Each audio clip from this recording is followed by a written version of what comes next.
비록 우리는 대개 생각한다 부정적으로 뭐뭐에 관하여, 일탈에 관하여, think of가 뭐뭐에 대해 생각하다야.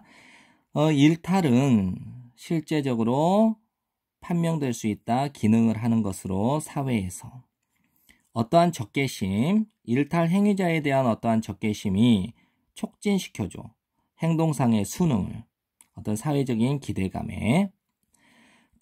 어떠한 반감은 강화시켜줘. 그 그룹의 정체성을 분리시켜줌으로써 순응하지 않는 사람들을 잘 행동하는 사람들과 초점을 맞추어주면서 동의해, 그 규범에 대한 동의해.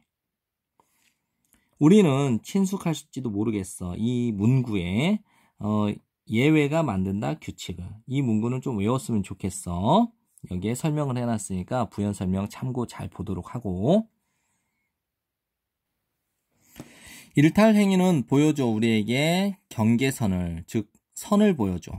절대로 넘어서는 안 되는 선, 경계면을 보여주겠지.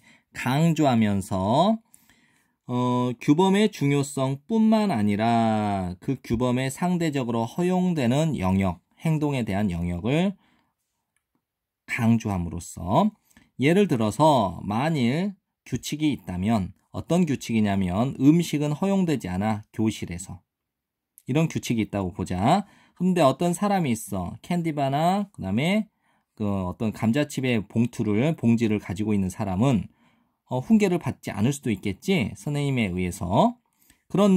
그러나 사람이 있어. 도착하는 사람, 오고 있는 사람, 교실로 패스트푸드 음식을 가지고. 이 사람은 대놓고 음식을 가져왔지. 이 사람은 경험을 하게 돼. 꾸지람을, 그리고 쫓겨남을. 그러면 이제 그 교실 안에 있는 나머지 사람들은 알게 되겠지. 어디에 그 선이 그려져 있는지, 어디가 넘어가도 되는 선 또는 넘지 말아야 될 선이 어디에 그려졌는지를 알게 되지. 그리고 조정하게 돼. 그들의 행동의 패턴을 그에 맞추어서.